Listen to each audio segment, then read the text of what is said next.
हरि अनंत हरि कथा अनंता, कहें सुने बहुविधि सब संता। ओम साई राम मित्रों, आज का ब्लॉग आप सभी हमारे साई परिवार के लिए विशेष लाभकारी और कल्याणकारी है, क्योंकि आज के ब्लॉग में अपने साई परिवार के लिए बहुत ही विशेष उपाय लेकर के आए हैं।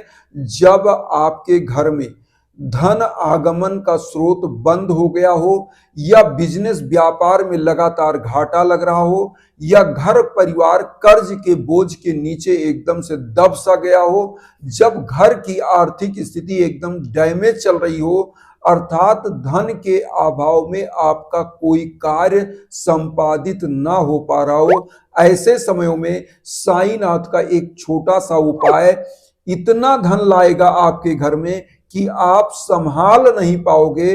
आपकी कल्पना से 1000 गुना धन याद देगा, क्योंकि यह धन के स्रोत को संपादित करता है, धन के स्रोत को प्रतिष्ठित करता है और आपके जीवन की दशा और दिशा को परिवर्तित कर देता है। तो आइए जानते हैं कौन सा उपाय है, क्या क्या चीज हमें लेना चाहिए, कैसे पूजा करनी है, किस दिन पूजा करनी है, पूरा उपाय आज हम आपको बताएंगे। देखिए, यह जो उपाय हम लेकर के आए, यह शुक्रवार का उपाय है, फ्राइडे का उपाय। और इस उपाय में लेना क्या क्या है, बहुत ध्यान दीजिएगा। ये नारियल है, जिसे हम श्रीफल कहते हैं। नारियल ऐसा लीजिएगा, देखिए नारियल इस प्रकार का जो मंदिरों में चढ़ाया जाता है। इस नारियल में केवल इतना देखना है कि इस नारियल में जल होना चाहिए, हिलाकर आप देख लीजिएगा, इसमें जल होना चाहिए, ऐसा नारियल। एक आपको रेड कलर का इस प्रकार का कपड़ा, और उसके बाद 3 सुपारी आपको लेनी है। आप देखिए जो पान में खाया जाता है ये वाला सुपारी, देखिए आगे पीछे हम सब दिखा दे रहे हैं। इस प्रकार से 3 सुपारियां आपको ले लेनी है। ये देखिए हमने जो लिया हुआ है, ये 3 सुपारियां आपको लेनी है ये। और उसके बाद अब आप आपको बता रहे हैं, ये लेना है अष्टगंध पीला चंदन या लाल चंदन, आप ले लीजिएगा, लाल चंदन लीजिएगा। और उसके बाद मलया गिर का पाउडर चंदन, आप बोलेंगे दुकान पे, देखिए ये डिब्बी जो दिख रही है ये मलया गिर चंदन है, इसका पाउडर होता है, इसको घोल बना करके ये कैसे उपयोग करना वो भी हम बताएंगे। तो आपने ये ले लिया। उसके बाद एक भोजपत्र लेना है। भोजपत्र हम निकाल कर दिखा दें थोड़ा फाड़ के। ये देखिए ये भोजपत्र है। ये भोजपत्र ऐसे दिखता है और इधर ये दिखता है। तो जो ये सफेद दिख रहा है इधर नहीं लिख रहा है, ये उल्टा साइड है। इसका जो ये कलर है बांस के कलर का होता है, इस तरफ से आपको लिखना है। इसमें कैसे लिखना है ध्यान दीजिएगा। रेड इंक की पेन ले लीजिएगा, इसमें ऊपर लिखेगा ओम साई राम, और यहां पर अपनी मनोकामना, जैसे मान लीजिए आपके घर में कोई धन का अभाव चल रहा है, कोई स्रोत था जो बंद हो गया, उस स्रोत का नाम लिखिए, ऊपर ओम साई राम लिखिए, और फिर यहाँ पे अपनी जो आप संकल्प, जिस उद्देश्य से आप पूजन कर रहे हैं, जिस उद्देश्य से यह चीज बना रहे हैं, तो वो चीज लिखिए कि हे साईनाथ प्रभु, हमारे घर परिवार का जो धन का स्रोत है, अमुक क्षेत्र का स्रोत, उसको जो है फिर से हमारे लिए उस स्रोत को खोलिए, हमारे घर में धन का आगमन बढ़े और आपकी कृपा बढ़े। तो ऐसा लिख दीजिए।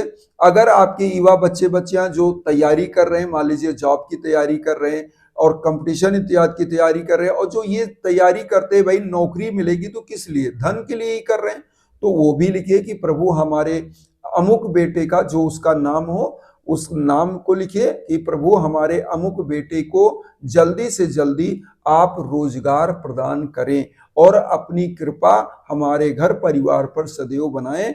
ऐसा कह के फिर ओम साई राम नीचे लिख दीजिए, ऊपर ओम साई राम। ऐसे जैसे बिजनेस व्यापार में आपका घाटा लग रहा है तो रेड इंक की पेन से ही ओम साई राम, फिर यहाँ लिखिए प्रभु हमारे अमुक व्यापारिक स्थल पर अमुक व्यापार मैं कर रहा हूं, इसमें हमारे बिजनेस में वृद्धि दीजिए और धन ऐश्वर्य दीजिए, अपनी कृपा से हमें अनुग्रहित करें। ऐसा करके और फिर नीचे ओम साई राम लिख के इस भोजपत्र को भी रख लीजिए। अब आपको करना क्या है, सबसे पहले आपने नारियल को लिया है। नारियल में जो रेड आपने ये जो चंदन लिया है, इस रेड चंदन से इसमें जो अनामिका उंगली होती है, रिंग फिंगर, इससे क्या करना है, इसी से आपको इस पे स्वास्तिक का निशान बनाना है। स्वास्तिक का ऐसे उल्टा जेड, 2 जेड बन जाता है, तो आप जानते हैं स्वास्तिक का निशान आप लोग जानते होंगे, तो स्वास्तिक का निशान आप इस पर बनाइएगा। और उसके बाद अब क्या करेंगे, साईनाथ को जो ये मलयागिर का चंदन है, साईनाथ को शुक्रवार को मलयागिर का चंदन, साईनाथ की मूर्ति आप स्थापित करेंगे और मां वैभव लक्ष्मी की मूर्ति, भगवान गणेश की मूर्ति आप स्थापित कर लीजिएगा पीले आसन पर शुक्रवार के दिन। और यह उपाय या तो ब्रह्म मुहूर्त में करिएगा, सुबह अर्ली मॉर्निंग 4 से 6 बजे के बीच में, या तो शाम को गोधूल बेला के बाद, मतलब 6 बजे के बाद लगभग 11 बजे रात तक यह उपाय आप कर सकते हैं।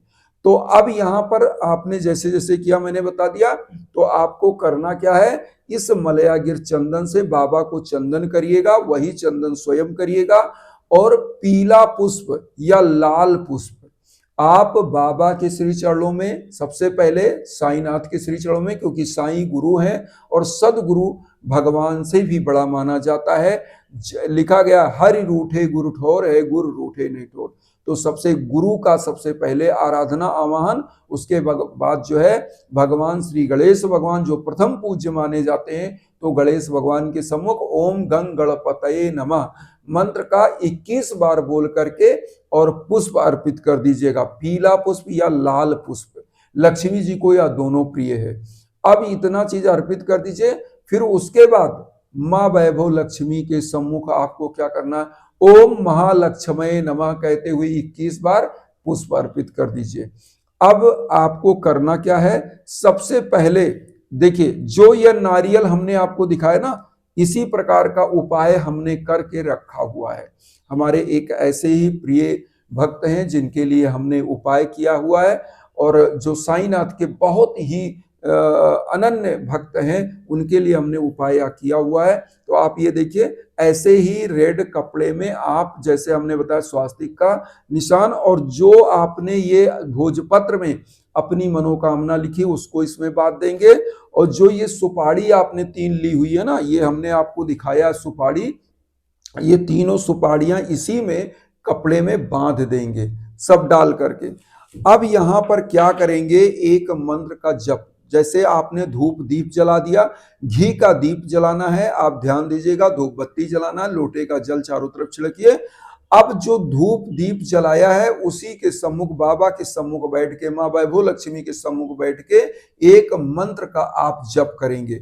सबसे पहले साईनाथ का एक मंत्र, ओम धन मांगल्य प्रदाय नमः, ओम धन मांगल्य प्रदाय नमः, या ओम रिद्ध सिद्धिदाय नमः। इसमें से कोई एक मंत्र, ओम रिद्ध सिद्धिदाय नमः, इसमें से कोई एक मंत्र आप कर लीजिएगा, एक माला। और उसके बाद गणेश भगवान का एक मंत्र करिएगा, ओम गंग गणपतये नमः, ओम गंग गणपतये नमः, इस मंत्र का एक माला। उसके बाद लक्ष्मी जी का एक माला, ओम महालक्ष्मये नमः, ओम महालक्ष्मये नमः, एक माला जप करिएगा। और उसके बाद जो आपने या कपड़े में बांधा हुआ नारियल है, इस नारियल को क्या करेंगे, आप जो दीप जल रहा है उस पे थोड़ा सा सेक के, और जो आपने धूप जलाया उस पे थोड़ा धुआं दिखा के बाबा के श्री चरणों में अर्पित कर दीजिएगा, मां वैभव लक्ष्मी के चरण में अर्पित कर दीजिएगा। ऐसे करके टच करा के और मां लक्ष्मी के चरण में फाइनली इसको रख दीजिएगा। अब इस चीज का आप उपाय क्या करेंगे, जैसे देखिए इसमें बांधने वाला चीज बना हुआ है, इसको अपने घर के मुख्य दरवाजे पर ऐसे करके आप बांध दीजिए, ऐसे बंधा रहेगा मुख्य दरवाजे पर। और अगर वहां नहीं बांध सकते तो एक काम करें, पूजा स्थान पे इसको ऐसे रख देंगे, वहां भी रख सकते हैं। जब घर में आपके धन ना हो तो घर में इसको पूजा स्थान पे रखना है। जब व्यापारिक स्थल में आपको घाटा लग रहा है तो व्यापारिक स्थान पर कहाँ रखना है, अगर वहां भी आपने पूजा का स्थान बनाया भगवान को तो वहां रख सकते हैं, नहीं तो जहां पर आप तिजोरी या जहां पैसा रखते हैं वहां रख दीजिएगा। आपके घर में धन ऐसा आएगा कि आप संभाल नहीं पाओगे। और नारियल जो बाबा का अति प्रिय, ये नारियल ही बधा हुआ है, देखिए ये नारियल मैं आपको दिखाने के लिए ले आऊं, ये ऑलरेडी उपाय हो चुका है।